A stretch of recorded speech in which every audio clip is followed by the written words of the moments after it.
Dan saudara, untuk membahas strategi Iran untuk menekan Amerika Serikat Israel sudah bersama kami pakar strategi Pusat Pengkajian dan Penerapan Angkatan Udara atau PPAU sekaligus alumni US Air War College, Marsma Purnawirawan Agung Sasongkojati. Selamat malam Pak Agung, apa kabar? Kabar baik, selamat malam. Ya, selamat malam. Pak Agung, menurut Anda, apa kartu as yang dimiliki Iran untuk menekan Amerika Serikat Israel dalam perang yang hampir 2 pekan ini terjadi? Kartu as Iran adalah kekuatan rudal dan kekuatan drone-nya yang sampai sekarang masih relatif utuh. Tidak semua dihancurkan, masih cukup banyak yang bisa diluncurkan setiap hari berupa paket serangan, dan sekarang sudah ke-40 ya. Jadi dalam 2 minggu kira-kira setiap hari ada 2, 3, sampai 4 serangan yang dilaksanakan. Paket serangan maksudnya begini, mereka menyerang tidak hanya satu rudal balistik, tapi mungkin 1-2 rudal balistik, ada model lama, ada model baru, dan ditambah juga dengan meluncurkan drone yang digunakan untuk saturasi. Saturasi itu membuat langit di skop radar pertahanan udaranya Israel ataupun negara tetangga yang diserang cukup banyak, sehingga mereka kesulitan ataupun terlalu banyak harus dihandle, sehingga akhirnya bisa diterobos oleh rudal pamungkasnya yang menghantam sasaran yang dituju. Dan juga mereka beberapa sasaran tidak dilindungi dengan baik, seperti dilihat tadi, menggunakan drone cukup untuk menghancurkan atau menyerang tangki-tangki minyak atau kilang-kilang minyak yang terdapat di negara Teluk. Kenapa mereka menyerang? Karena kemarin terakhir Amerika itu hanya mengizinkan Israel untuk menyerang 3 titik di Teheran, tapi Israel tetap menyerang 30 titik minyak, maksudnya tangki minyak, sehingga akhirnya Teheran kekurangan minyak dan mengakibatkan kemarahan besar di rakyat kepada Amerika Serikat. Dan ini yang membuat seperti ada berita bahwa Amerika Serikat sangat tidak berkenan dengan tindakan Israel, karena memang terlarang untuk merusak instalasi untuk publik seperti minyak, listrik, dan lain sebagainya, atau untuk plan untuk desalinasi untuk membuat air laut menjadi air tawar, itu tidak bisa. Nah, karena itu Iran sudah mengatakan bahwa dia akan membalas, dan membalasnya tidak saja ke Israel, tapi membalasnya ke negara-negara Teluk samping yang menerima pasukan ataupun pesawat atau kapal Amerika.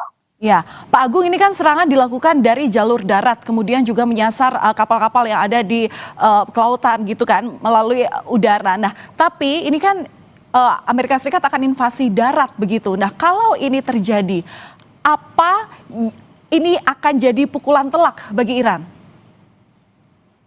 Invasi darat sampai sekarang belum ada informasi besar, itu hanya wacana.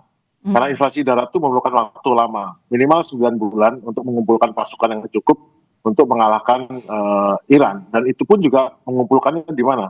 Karena setiap tempat yang bisa untuk mengumpulkan pasukan, baik di negara tetangga yang tidak bersahabat dengan Iran, tetapi itu tidak banyak yang berani untuk menampung. Dan kalaupun menampung pasukan, di mana? Di Irak, itu dalam jangkauan daripada rudal-rudal Iran. Jadi menurut saya itu tidak, rencana untuk pasukan darat itu sangat tidak bisa diterapkan karena tidak menguntungkan Amerika. Dan untuk apa? Orang ini masalahnya hanya masalah nuklir yang di stop dan Iran sudah setuju, kemudian masalah dan lain sebagainya, itu kan semua juga tahu bahwa sebetulnya yang dituju ini bukan untuk untuk kemampuan Iran untuk menghancurkan, tetapi adalah untuk mengganti rezim. Dan karena sudah gagal untuk mengganti rezim setelah sekian 2 minggu serangan dan rezim tidak berganti, dan akan tidak berganti terus kelihatannya, dan serangan balik dari Iran terus merusak, kan sudah berhasil. Serangan balik Iran sudah menghabisi semua pangkalan Amerika darat, laut, udara di negara Teluk, dan juga Israel sudah menerima pembalasan, yaitu sudah sekarang lebih mudah bagi rudal Iran masuk ke Israel karena praktis penangkis udaranya sudah terbatas, hanya tempat-tempat strategis. Banyak tempat yang tidak terlalu terlindungi, dan kelihatan bisa kita lihat di televisi betapa sudah banyak saksi mata dan sudah tidak bisa lagi media ditutup. Dan sekarang media sudah menceritakan betapa banyak kehancuran yang terjadi di daerah-daerah atau di sasaran-sasaran di Israel. Dan ini sekarang pilihannya berhenti. Kalau tidak berhenti, berarti ikut agenda Israel yang ingin perang berkepanjangan. Tapi untungnya apa untuk Amerika? Amerika tidak untung sama sekali. Amerika itu negara yang... Iya, tapi dengan Selat Hormuz saat ini ada juga ranjau yang dipasang oleh Iran, kemudian juga upaya-upaya untuk membekukan distribusi untuk minyak dunia melalui Selat Hormuz ini. sebenarnya Amerika Serikat ini tahu nggak sih strategi untuk membuka Selat Hormuz tersebut, Pak Agung?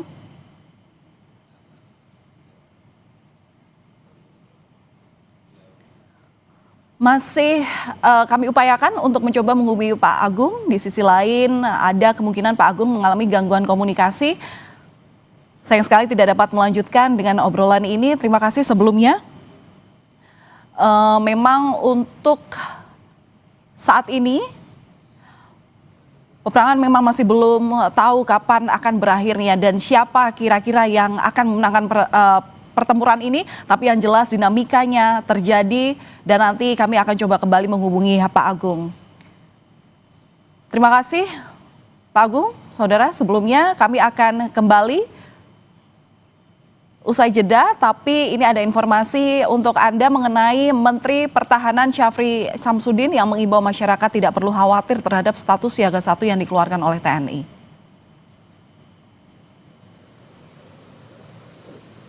Menurut Menteri Pertahanan, status siaga 1 merupakan bentuk upaya TNI dalam menjaga keamanan masyarakat.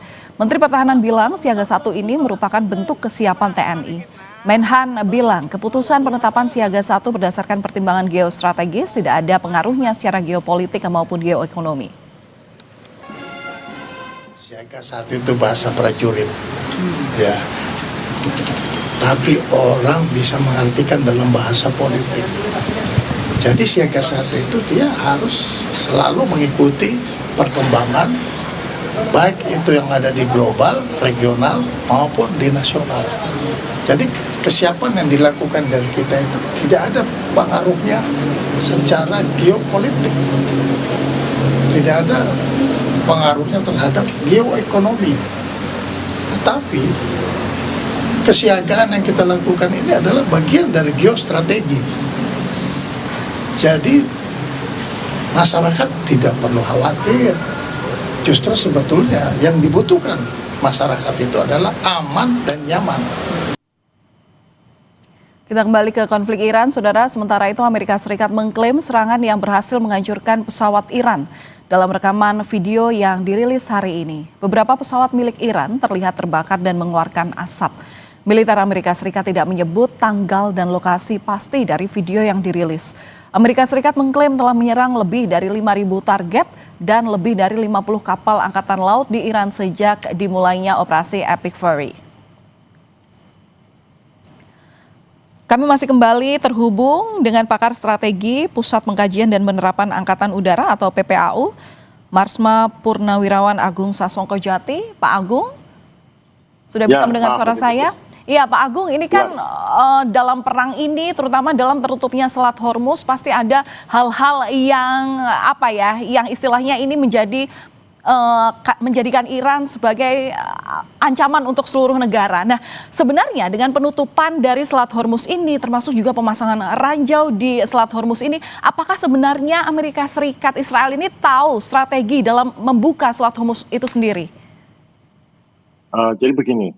Memang Amerika dan Israel, khususnya Amerika lah ya, itu memang selama ini menekan Iran di segala bidang, di bidang diplomasi, bidang informasional, media, di bidang militer dan ekonomi ditekan, dan Iran membalasnya dengan cara asimetris. Jadi dia membalasnya dengan cara yang tidak lazim. Yaitu pertama dia menerima dihajar gini, dia tahu bahwa kekuatannya tidak seimbang untuk pertahanan udaranya. Namun di sisi lain dia juga tahu bahwa kekuatan penyerangnya berupa rudal dan drone itu juga sangat ampuh. Dan untuk itu Amerika sangat tidak siap untuk bahwa pangkalannya diserbu, kemudian ikut menyerang negara Teluk, menerima bebannya, menerima akibat daripada serangan ini, kemudian penghancuran serangan langsung ke Israel itu tidak siap, karena siapnya adalah begitu dibunuh pimpinannya Ayatollah Ali Khamenei, maka sesuai dengan kerencanaannya Israel, maka akan takluk tunduk dan akan mau menerima negosiasi. Tapi ternyata tidak seperti itu. Jadi semua serangan ini berhasil. Saya akui bahwa Amerika dan Israel menyerang itu 100% berhasil lah. Sukses lah, mungkin ada kurang-kurangnya, ada salahnya. Tetapi ternyata terbukti bahwa serangan yang berhasil ketika tactical operational ini tidak berdampak untuk tingkat strategis. Karena tujuan strategisnya itu mengganti rezim, kemudian menghentikan serangan rudal, kemudian pengayaan aluminium, uranium, dan kemudian juga pemerintahnya terhenti, serta proksinya terhenti dan rakyatnya berontak, itu tidak terjadi. Perlu kita ketahui bahwa sebetulnya bukan hanya Iran saja, Houthi juga menyandera kapal-kapal di Laut Merah, sehingga kapal Laut Merah juga tidak berani lewat. Itu yang terjadi juga saat ini. Ya, Pak Agung, menurut Anda seperti apa akhir dari perang ini? Akan seperti apa akhir dari perang ini? Ini adalah sebetulnya akhir yang tidak dikehendaki sama semua pihak. Kenapa? Karena pada akhirnya terus terang operasi Epic Fury-nya Amerika ini gagal mencapai tujuan strategisnya, berhasil mencapai tujuan taktisnya, menghancurkan Daftar. Jadi ini adalah result based operation, operasi yang hasilnya sukses, tetapi dampaknya tidak sukses. Jadi hasilnya itu apa yang terdapat di daftar target berhasil dihancurkan semua. Tetapi tujuan dari hancurnya target, yaitu dampak berupa menyerahnya rezim, tidak terjadi. Jadi praktis, secara general, secara strategis, operasi ini gagal. Dan untuk itu, bila Amerika sudah bicara soal melangkah ke yang lainnya, baik penghentian atau dilanjutkan serangan darat, berarti memang operasi ini gagal. Harus pindah ke operasi yang lain, atau malah berdamai. Itu yang pilihan yang terbaik saat ini. Baik, terima kasih sudah berbagi pandangan Anda kepada kami di Kompas Malam Kompas TV, pakar strategi Pusat Pengkajian dan Penerapan Angkatan Udara atau PPAU, sekaligus alumni US Air War College, Marsma Purnawirawan Agung Sasongko Jati. Terima kasih Pak, salam sehat selalu. Terima kasih.